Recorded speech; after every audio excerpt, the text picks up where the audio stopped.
Bismillahirrahmanirrahim. Assalamu alaykum, hurmatli televizor ko'ruvchilar. Bu haftalik Istiqlol xabarlari programmamizni ko'rishinglarni qizg'in qarshi olamiz. Men Abdullah Yalqun. Hurmatli televizor ko'ruvchilar, bu hafta sunmoqchi bo'lgan xabarlarimizning asosiy mazmunini tunishtiramiz.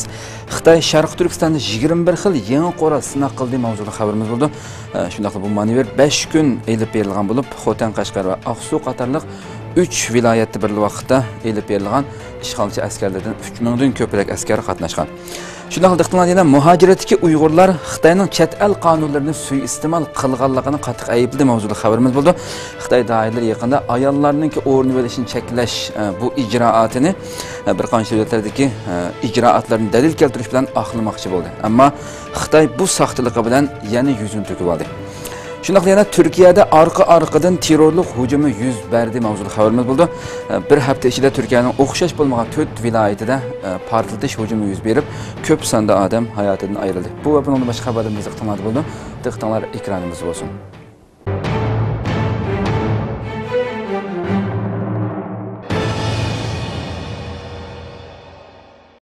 Har qaysi davlatlardagi Uyg'urlar Xitoyning chet el qonunlarini suiiste'mol qilishini kuchli aybladi.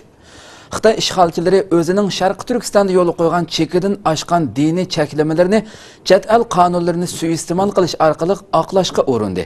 Har qaysi davlatlarda yashayotgan Uyg'urlar Xitoyning fursatparastligini va chet el qonunlarini soxta suiiste'mol qilishini kuchli aybladi. Xitoy ishg'olchilari o'zining Sharq Turkistonda yo'l qo'ygan chekidan oshgan diniy cheklamalarini chet el qonunlarini suiiste'mol qilish orqali oqlashga urindi. Har qaysi davlatlarda yashayotgan Uyg'urlar Xitoyning fursatparastligini va chet el qonunlarini soxta suiiste'mol qilishini kuchli aybladi. Tangritog' to'g'rida 8 avgust ayollarning o'rni olishini cheklash to'g'risida mavzuliq bir xabar berildi.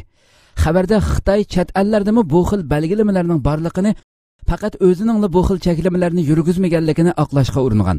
Xabarda Fransiya, Gollandiya, Ispaniya, Italiya, Turkiya, Qozog'iston, Misr, Avstraliya va Belgiya qatorliq 9 davlat misol qilingan. Istiqlol televiziyamiz bu masala to'g'risida yuqorida ismi tilga ilingan davlatlarda yashayotgan Uyg'urlar bilan suhbat elib bordik. To'g'ri. O'ttirgan xalqaro siyosatga o'ttirga chiqib, xalqlar o'zining fikrini bilalaydigan yoki deb baqsinchi, xalqlar nima deb javob beradigan. To'g'ri. Agar Avstraliyaga shu gapni qilsa, Avstraliya xalqi ularga albatta noroziligini bildirdi. Bu yerda qanday unda ish bo'lgan yeri bor. Örf odatini ko'rsatadigan maxsus bayramlar va buning o'zimizning örf odatga oid bo'lgan kiyimlarimizni kiyib chiqib, o'ttirga chiqib, kishilarga biz bir millat, biz Uyg'ur millati, bizning mundaq kiyinishimiz va mundaq yemeklarimiz va biz mundaq ishlarni qilamiz degan o'xshash narsani va har yilda bir necha qitim o'xshamagan faoliyatlarni ko'rsatib turamiz. Buni kishilar hamma xalq qarshi oladi, hukumat uni qo'llaydi, hattoki kerak bo'lgan moddiy jihatga yordamlarni qiladi. Xitoy qayerda qiladi? Uyg'urlar har xil shakllardagi siyosiy tashviqotlarga selinmoqda. Xitoy ishg'olchilari Sharq Turkistonning har qaysi joylarida Uyg'ur musulmonlarini bema'ni ta'tir tashviqotlarga selish, asharga haydash, har xil kurs nomidagi siyosiy o'ginishlarga yig'ib olish faoliyatlarini davomlashtirmoqda. Tangritog' to'g'ri 12 avgust Uyg'ur bovoylarining bilyard taxtasi ustida qart o'ynayotgan suratlik xabarini bergan bo'lib, buning bir faoliyat sifatida Kucha noyisining Saqsaq mahallasida atalmış mahalle iş beceriş başqarmasi tarafidan tashkillik elib berilayotganligi bildirildi. Xabarda bildirilishicha, Saqsaq mahallesidagi atalmış Xitoy mahalle iş beceriş başqarmasi 2016-yili kirgandan buyon bu tavallikdagi 9 o'rinda yashanganlar faoliyat uyi nomida qartxona va bilyard xonalarni qurib, bu mahalladagi 400 dan ortiq yashangan kishini bu yerga majburiy yig'ib olgan. Hamda ularni bu yerda bilyard va qart o'ynashga majburlab, ularning oxirgi umrini o'z uyida xotirjam ibodat bilan o'tkazishiga ruxsat qilmagan. Yaqinqi bir necha yillardan beri Xitoy tajovuzchilarining yovuz nazari dehqonlarning haftada bir kun moddiy va ma'naviy ehtiyojlarini qamdab kelayotgan bu yezi markazidagi qaynam tashqinliqdagi bozorga tushgan. Hamda har bozor kunida bozorga kelgan barliq dehqonlarni yig'ib olib, maxsus Xitoy tajovuzchilarini madhiylaydigan qizil naqshi tashviqotiga qatnashtirgan. Bu tashviqotli qizil san'at nomerlari uchun har yeza o'z tavasida maxsus o'rinlashtirish qilib, har haftada bir kanatni navbat bilan bu vazifani o'rindashga majburlagan. Tangritog' to'g'ri bu vaqtda maxsus xabar bergan bo'lib, Qaraqosh noyisining Tuvat yezi bozoridagi bu faoliyatning suratlik ko'rinishini tarqatgan. Xabarda deyilishicha, Xitoy tajovuzchilari tomonidan o'rinlashtirilgan bu faoliyat Qaraqosh noyisining Tuvat yezida 2015-yili 2-oyda boshlangan bo'lib, shuningdan beri bu yezdagi 22 kanat har haftada navbat bilan bu vazifani majburiy ustiga elib kelgan. Tüvet yesining yezi bozori har haftaning payshanba kuni bo'lgan bo'lib, bu kunda yezi tavasidagi mutlaq ko'p sondagi dehqonlar oila bolalarini elib bozorga keladi. Bu fursatdan foydalangan Xitoy tajovuzchilari bozorga kelgan kishilarni bozor markazidagi maxsus yasalgan tashviqot maydoniga yig'ib olib, navbati kelgan kanit dehqonlarga Xitoy tajovuzchilarini madhiylaydigan qizil tashviqot nomerlarini o'rinlatgan. Poskam nahiyasida dehqonlar madaniyat varislarini tarbiyalash kursi nomida yig'ib olingan. Tangirtaq to'rining xabar qilishicha, Poskam nahiyasining 2016-yillik atalmish g'ayri moddiy madaniyat varislari va al nag'machilarni tarbiyalash kursi 15-avgust nahiyalik madaniyat markazida boshlangan. Bu kurs 27-avgustgacha davomlashadigan bo'lib, nahiyaga qarashli 16 yezi bozordan kelgan 65 nafar kishi qatnashtirilgan. Navbatda bu kishilar Xitoy doiralari tarafidan o'rinlashtirilgan o'qituvchilarning yetakchiligida muqam o'rindash, ravob, tambur, xushtar qatorliq Uyg'ur chalg'ularini chelish bo'yicha tarbiyalanmoqda ekan. Sharq Turkistonning hamma viloyat nahiyalarida Uyg'ur o'smirlar majburiy yo'sinda Xitoycha madaniyatga ega kiyim-kechak kiyishga, Xitoycha qizil naqsha aytishga va Xitoycha usul o'ynashga majburlanib, hatto o'z ona tili bo'lgan Uyg'ur tilini ishlatishda besim va qiyinchiliklarga uchramoqda. Tangirtaq to'ri 8-ayning 16-kunidagi buningga munosabatlik bir bo'lik suratlik xabar bergan bo'lib, xabarda Xitoy tajovuzchilarining Oqsu viloyatlik ma'muriy mahkamasi tomonidan o'rinlashtirilib, atalmish viloyatlik millatlar ittifoqligi tarbiyasi xizmati rahbarlik guruhi, viloyatlik Xitoy partikom tashviqot bo'limi, viloyatlik madaniyat tantarbiya radio televiziya idorasi, viloyatlik ma'rif idorasi qatorliq Xitoy tajovuzchilari uchun jon pidolik bilan xizmat qilayotgan o'rinlarning hamkorlashishi bilan Uchturpan nahiyalik Xitoy xalq hukumatida 2016-yillik atalmish millatlar ittifoqligi taraqqiyot yili bo'yicha o'tkazilgan 4-navbatlik yoshlar o'smirlar san'at ko'riki 15-avgust Uchturpan nahiyalik madaniyat san'at markazi zalida elib berilgan. Uyg'ur kimligini yo'qotishni maqsad qilgan bu faoliyatga Oqsu viloyatining 8 nahiya bir shahridan 9 guruh majburiy qatnashtirilgan bo'lib, jami 1000 ga yaqin o'smirning qatnashganligi tilga olingan. Bu faoliyatga aloqador suratlarda sahna butunlay Xitoycha uslubda loyihalangan bo'lib, sahna ekranlari va atrofda Xitoy yoziqidan boshqa yoziqni ko'rgili bo'lmaydi. Sahnaning butun muhitidan bu yer xuddi Xitoyning ichki o'lkasidagi holatda edi. Uyg'ur o'smirlarining Xitoycha kiyim va Xitoycha girim bilan beayni maymundek yasandirilib, sahnaga chiqarilgan ko'rinishni ko'rib olg'ili bo'ladi.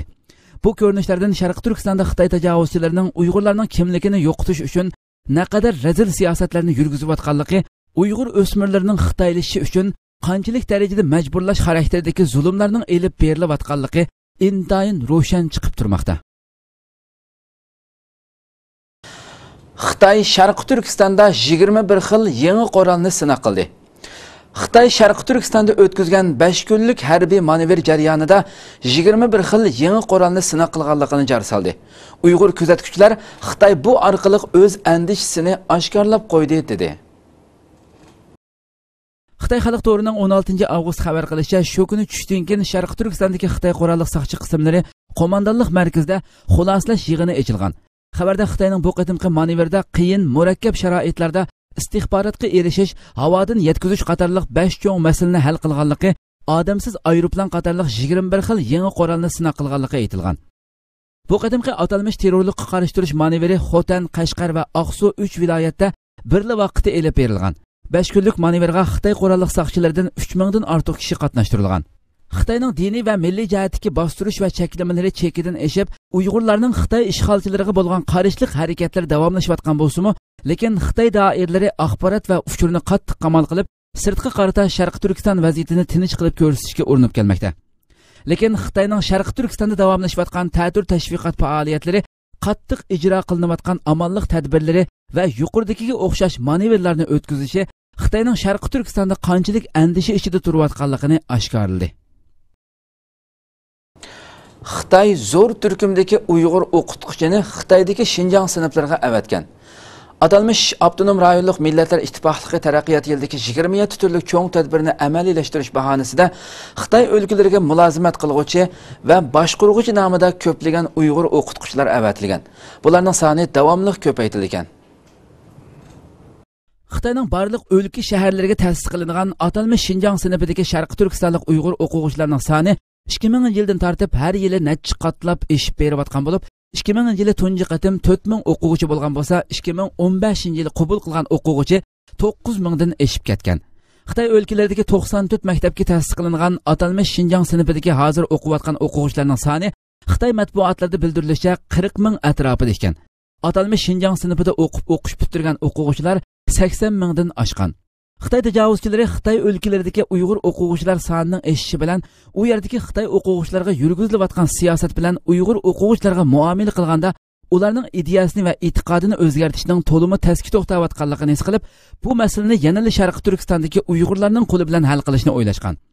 8-ayning 15-kuni Xitoy tajovuzchilarining Sharqiy Turkistonda to'xtatgan partiya sekretari Jallat Jang Chunshan Urumchidagi mahkamasida bu to'g'risida keng ko'lamda yig'in ochib, Xitoy o'lkalaridagi atalmış Şinjan sınıfidagi o'quvchilarga mulozimat qilguvchi va boshqaruvchi o'qituvchilarni ko'plab avatib, bu yildan boshlab avatilgan milliy o'qituvchilarning sonini hassilab ko'paytirganligini, bu o'qituvchilar hatto Xitoy o'lkalaridagi barliq atalmış Şinjan sınıfı ta'sis qilgan maktablar va Şinjan sınıfidagi milliy o'quvchilarni umumyuzlik qoplash kerakligini o'ttirg'a qo'yib, Şinjanlik milliy o'quvchilarni tarbiyalash, ularga mulozimat qilish va ularni boshqarish saviyasini baldaq o'stirish kerakligini bildirgan. Buning bu so'zlaridan Xitoy o'lkalaridagi Uyg'ur o'quvchilarga Xitoy o'quvchilaridan farqli holda siyosat yurgizib, bu orqali Uyg'ur o'quvchilarining Xitoy o'lkalaridagi ba'zi afzalliklardan foydalanib, diniy ibodat va o'zlarining milliy kimligini tonish fursatiga ega bo'lib olishining oldini olishni maqsad qilganligi ko'rinib turmoqda. Xitoyning Hangju shahrida 500 ming saqchi amonlik saqlashga o'rinlashtirilgan. Çoğ devlet işini görüyotgan Xitoy bir xalqarалық yig'inga sahibxonlik qilish jarayonida xalqaro sho'klatparastlik qilish uchun davlat ichida chekidan oshgan, hatto irqiy kamsitish tusini olgan bexatarlik tadbirlarini yo'l qo'ygan. Uyg'urlar eng qattiq boshqarish obyektiga aylangan. 20 davlat guruhi boshliqlar yig'ini ochilish oldida Xitoyning Hangju shahri chekidan oshgan bexatarlik tadbirlarini yo'l qo'ygan. Xitoyning har qaysi joylaridan 500 ming amonlik saqlovchi yo'tkab kelingan. Şinjan va Shizangning numur taxtisi bor mashinalarning Hangjuga kelishi cheklangan. Xitoy tilidagi matbuotlarning bu vaqtdagi xabarlarda aytilishicha, bu yillik 20 davlat guruhi boshliqlar yig'ini 9-oyning 4-5 kunlari Hangju shahrida o'tkazilgan bo'lib, Xitoyning bu yig'in harpisida yo'l qo'ygan amonlik tadbirlari kishini hayron qoldiradigan darajaga berib yetgan. Doirlar 500 ming kishini amonlik saqlashga o'rinlashtirgan. Saqchi kuchi yetishmagachga Xitoyning har qaysi joylaridan saqchi yo'tkab kelingan. Atrofdagi Fujian, Henan qatorliq o'lkalardagi saqchi maktablaridan minglagan o'quvchi Hangjuga avatilgan. Fujian saqchi institutida 25-iyul 1600 kishi Zhejiang o'lkasiga avatilgan. Xinjiang va Shizang numur taxtisi bor bo'lgan avtomobillar bu yilning keyingi yarimidan boshlab Hangju shahriga kirgizilmagan. Xabar qilinishicha, bu jarayonda nurg'un saqchilar shofir siyoqida yasinib, taksi haydashga o'rinlashtirilgan. Hangju'dagi bir zanjirsimon mehmonxonaning boshqaruvchisi bilan xizmatchi xodim orasidagi dialog oshkorlangan bo'lib, Tibetlar mehmonxonaga kirsa saqchiga ma'lum qilish kerak ekan. Lekin tursi bo'ladi ekan. Uyg'urlar kelsa qat'iy mehmonxonaga kirgizishga bo'lmaydi ekan. Yana bir mehmonxonadan egallanishicha, mehmonxonaning uchur sistemasi JX idorasiga bevosita bog'langan bo'lib, xaridorlarning tizimlatish uchurlarini saqchilar bevosita ko'ra oladi ekan. Shuning bilan birga Hangju'da keng ko'lamli tartibga solish elib berilgan. Hangju ko'chalarida aholi shalonglab qolgan bo'lib, 100 minglagan uyning eshigiga bo'sh uy degan xat yozib pechatlangan.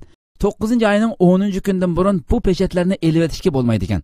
Doirlar shahardagi nurg'un do'konlarni bir hafta taqash haqida buyruq tushirgan. Uyg'ur vakillari qatnashgan 6-navbatlik Turan qurultiyi oxirlashdi. 6-navbatlik Dunyo Turan qurultiyi g'albilik oxirlashdi. Qurultayga Dunyo Uyg'ur qurultiyi vakillari va Qozog'iston qatorliq davlatlardan kelgan Uyg'urlar ishtirok qilib, Uyg'urlarga vakolatan faoliyatlarga qatnashdi va numur ko'rsatdi. Eganlicha bu navbatlik Turan qurultiyi 12-avgust Vengriya poytaxti Budapeshtda boshlanib, 14-avgust oxirlashdi. Turan qurultiyiga turk Hun irqiga mansub 30 dan ortiq millatning 100 minglarcha vakillari to'plangan bo'lib, nasli bir bo'lgan bu millatlar orasida birlik, qarindoshlik rishtini bog'lash bu qitimqi qurultayning tub maqsadi qilingan. Turan qurultiyiga Dunyo Uyg'ur qurultiyi rahbarlari va Qozog'istonlik Uyg'ur san'atkorlardan sirt Angliya, Gollandiya, Shvetsiya qatorliq ellardan kelgan Uyg'urlar qatnashgan. Taklifga binoan bu qurultayga qatnashgan Uyg'ur vakillari odatdagidan qizg'in olqish va mehr muhabbat bilan qarshi elishlarga erishgan. Turan qurultiyi uchun ajratilgan ko'z yetkisiz maydonning atrofiga minglarcha chidir tikilgan bo'lib, maydon o'ttirisiga hozirlangan sahnada hamma millat o'zlarining milliy alohidliklarini turli san'at va jang mahoratlari orqali tunutgan. Qadimiy jang kiyimlari bilan jabdungan hollar, saklar qatorliqlarning kengri maydonda ko'rsatgan otliq jang mahoratlari, qilichvozlik, o'qyachilik, qamchivozlik qatorliqlar bu yerga to'plangan turk irqiga mansub millatlarning kuchli olqishlariga sazovor bo'lgan. Uyg'urlar bu maydonda ikki chidir tikkan. Qozog'istonlik Uyg'urlar tikkan chidir kishilarning eng avvat ziyoratgohiga aylangan. Chidir ichida Uyg'urcha kiyim-kechaklar, kitoblar, unsim buyumlari ko'rgazma qilingan. Chidir atrofi milliy madaniyatni aks ettiradigan san'atli ko'rinishlar bilan bezalgan. Yana bir chidir Dunyo Uyg'ur qurultiyi rahbarlari uchun tikilgan. Bu chidirda qarindosh millatlarning vakillari bilan suhbat qurish, kelgusidagi hamkorlikni muzokara qilish qatorliq faoliyatlar o'tkazilgan. Chidirlarga tikilgan oy yulduzli ko'k bayroqlar kishilarni alohida jalb qilgan. Türkiye'de arka-arkadan terörlük hücumları yüz berdi. Bir hafta içinde Türkiye'nin o'xshash bo'lmagan 4 vilayetida portlatish hücumu yüz berip, köp sanda amanlık güçleri ve puhra hayatıdan ayrıldı. Çarşamba günü saat 23'te Türkiye'nin şarkıdaki İran chegarasiga yaqin bo'lgan Van vilayetida avtomobil bomba hücumu yüz berdi. Hücum bir saqchixonaga yaqin joyda yüz bergan bo'lib, portlashda 3 puhra hayotidan ayrilgan ve 71 kishi yaralangan. Dairler bu terörlük hücumunun arkasında PKK terörlük teşkilatının barlığını ilgili sürdü. Perşembe günü tushdan burun saat 9'dan 20 minut o'tganda Türkiye'nin şarkı kısmındaki Elazığ vilayeti Saqchi idorasining oldida avtomobil bomba hücumu yüz berdi. Elazığ valisi portlashda 3 saqchining hayotidan ayrilganligini, 146 kishining yaralanganligini bildirdi. Elazığ vilayetining valisi hücumunun terörlük teşkilatı PKK tarafidan qilinganligini bildirdi. Mazkur tashkilot Turkiyada saqchixona va saqchilarga ko'p qitim hujum qilgan. Dushanba kuni Turkiyaning sharqidagi Diyarbakır viloyatida yuz bergan avtomobil hujumida 7 kishi hayotidan ayrilgan, 45 kishi yaralangan. Payshanba kuni tushdan keyin Turkiyaning sharqidagi Bitlis viloyatida 3 askar va 1 amallik xodimi terrorlik hujumida hayotidan ayrildi. Vaqa tafsiloti mundaq. Bitlis viloyatining Hizan nahiyasida Türkiye armiyasi va terrorlik tashkiloti orasida chiqqan to'qinishda Müslüm Yaldiz ismli bir amallik xodimi hayotidan ayrilgan. Bir askar yaralangan. Harakat doirasida vaqa yuz bergan yeziga yaqin bo'lgan bir yezda ketib borgan bir harbiy avtomobil terrorchilarning hujumiga uchragan. Terrorchilar oldin ko'milgan bombani avtomobil o'tib ketayotganda portlatgan. Portlashda 3 askar hayotidan ayrilgan va 6 askar yaralangan. Payshanba kuni tushdan keyin Turkiya bosh ministri Binali Yildirim, ichki ishlar ministri va armiya bosh shtab boshlig'i bilan birlikda portlash naq maydonida tekshirish olib bordi. Türkiye rehberleri birdek mayli qaysi terrorlik tashkiloti bo'lsin, hammasining niyati Turkiyaning taraqqiyotini va kuchlanishini to'sishni maqsad qilganligini bildirdi. PKK'ning to'liq nomi Kurd İşçiler Partiyasi. 2015-yil 7-oyda Türkiye hukumati bilan 2,5 yilga suzilgan tinchlik kelishimini buzgan. Shundan buyon bu tashkilotning hujumlarida saqchi, harbiy va puhralardan bo'lib, yuzlagan kishi hayotidan ayrilgan. Xitoy harbiy amaldorlari Suriyada ziyorati bo'ldi. Xitoyning yuqori darajadagi harbiy amaldorlar hay'ati 14-avgust tushdan keyin Suriyada ziyorati bo'ldi. Reuters agentligining xabar qilishicha 14-avgust tushdan keyin Suriya mudofaa ministri Fahd Josim Al-Farij, Xitoy Markaziy harbiy komiteti xalqaro harbiy ishlar hamkorlik ishxonasining mudiri Guan Yofi boshchiligida ziyorat qilgan vakillar o'miki bilan ko'rishgan. Suriya mudofaa ministri uchrashda Suriya va Xitoyning uzun tarixga ega do'stlik munosabatining borligini tilga olgan va ikki davlatning texnika, harbiy ishlar qatorliq sohalardagi uzun mezgillik hamkorligini ta'kidlagan. Xitoy amaldori Guan Yofi Xitoyning izchil Suriya masalasini siyosiy yo'l bilan hal qilishda aktiv rol o'ynab kelganligini, Suriyaning mustaqil o'z-o'ziga xo'ja bo'lishini qo'llaydiganligini ta'kidlagan. U yana Xitoy va Suriya ikki davlat armiyalarining an'anaviy do'stlik munosabati borligini, Xitoy armiyasining davomli holda Suriya armiyasi bilan hamkorlashishni xohlaydiganligini bildirgan. Xabarda aytilishicha, Suriya armiyasi allabirun Xitoyning harbiy yordamiga erishgan bo'lib, bu qitimqi ziyoratda ikki davlat odam tarbiyalash, Suriyaga insonparvarlik yordami berish qatorliq jihatlarda kelishim tuzgan. Xitoy Xinhua to'rining xabar qilishicha, Guan Yofi Damashqda rossiyalik bir general bilan ko'rishgan, lekin xabarda boshqa tafsilotlar berilmagan. Amerika Xitoy shirkatini josuslik bilan aybladi. Angliya yadro energiya stansiyasining Xitoy paycheki Amerika tarafidan josuslik jinoyati bilan ayblandi. Angliya va Xitoy munosabatining oltin davri chekinishga boshladi. Amerika Adliya ministrligining hujjatlariga asoslanganda Angliya Hinkley Point yadro elektr stansiyasining 3dan 1 payiga ega bo'lgan Xitoy Guanghe guruhi Amerika hukumati tarafidan yadro josuslik jinoyati bilan ayblangan. 17 betlik shikoyatnomada aytilishicha, Xitoy Guanghe guruhi yollab ishlatgan Amerika tavalligidagi Xitoy yadro injeneri Hao Sishung, Alan Ho va mazkur shirkat Amerikaning tasdiqiga erishmagan ahvol ostida qonunsiz maxfiy holda Xitoyda yadro materiallari ishlab chiqarib, Xitoyga afzallik yoritib berishga uringan. Angliya matbuotining 11 avgust xabar qilishicha 66 yoshli bu Tayvanda tug'ilgan bo'lib, 1970-yili Amerikaga kelgan. 1980-yili yadro injeneri doktorlik unvoniga erishgan va 3 yildan keyin Amerika fuqarosiga aylangan. Xitoy Guanghe guruhi qimmati 18 milliard funt sterling bo'lgan Angliya Hinkley Point yadro elektr stansiyasi turining 33% pay chekiga ega ekan. Angliyaning yangi bosh vaziri Theresa May bu qurilish turini kechiktirgan. Xitoyning Angliyadagi bosh elchisi o'tgan hafta Angliyani ogohlantirib, ikki davlat munosabati tarixiy hal qilg'uch payti turyotidi degan. Amerika bosh taftish yordamchisining aytishicha, Kaohsiung Xitoy shirkatining buyrug'iga asosan amerikalik yadro mutaxassislari bilan uchrashgan va ularni setib olgan. Xitoyda alohida yadro mahsulotlarini echish va ishlab chiqarishga yordamlashgan. Bu yil 4-oyda oshkorlangan shikoyatnomada Kaohsiungning 1997-yildan 2016-yili 4-oygacha Xitoyga josuslik qilganligi bayon qilingan. Xitoy Yaponiyani urushga tayyorlik qilish bilan aybladi. Yaponiyaning Senkaku oroli va atrofdagi orollarning mudofaasini kuchaytirish uchun bu orollarga qirg'oqdan paraxodga qarata boshqariladigan bomba o'rnatishtirish plani Xitoy taratqularida yoshirin urushga tayyorlik qilish deb ayblandi. Yaponiya taratqullarining 14-avgust xabar qilishicha, boshqariladigan bombaning oldin mo'ljallangan masofasi 300 kilometr ekan. Yaponiya hukumati Miyako Jima qatorliq orollarga boshqariladigan bomba o'rnashtirishni planlayotgan bo'lib, bombalarning masofasi Senkaku oroli va atrofdagi dengiz tavalligini qoplaydi ekan. Hukumat boshqariladigan bomba chiqimini 2017-yillik mudofaa xomchotiga kirgizishni talab qilishni o'ylashayotgan bo'lib, 2023-yilgacha o'rnatishtirish tamomlandi ekan. Shuning bilan birga Xitoy taratqullari Yaponiyani militarizm yo'lida menish bilan aybladi. 16-avgust Xitoy senatorining harbiy ishlar sahifasida Yaponiya va Xitoy orasida kelar yili keskin kuch sinishish portlashi mumkin. Xitoy Yaponiyani Diaoyu orolidan taltikus qo'g'lab chiqarishi lozim mavzuliq bir maqola e'lon qilingan.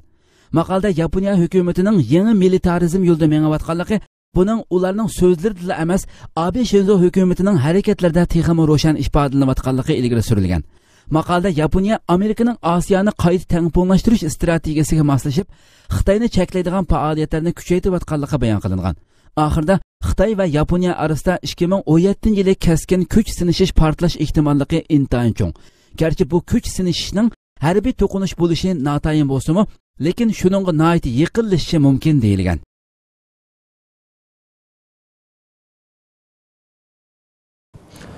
Hurmatli televizor ko'ruvchilar, shunaqa bu haftalik istiqlol xabarlari programmasi mush yerda oxirlashdi. Kelar qatimqi programmamizni ko'rishgacha sizlarni Janobi Alloh topshiramiz. Shunaqa programma oxirida ekran orqasiga barliq xizmatdoshlarimga ko'pdan ko'p rahmat aytaman. Assalomu alaykum va rahmatullohi taala va barakatuh.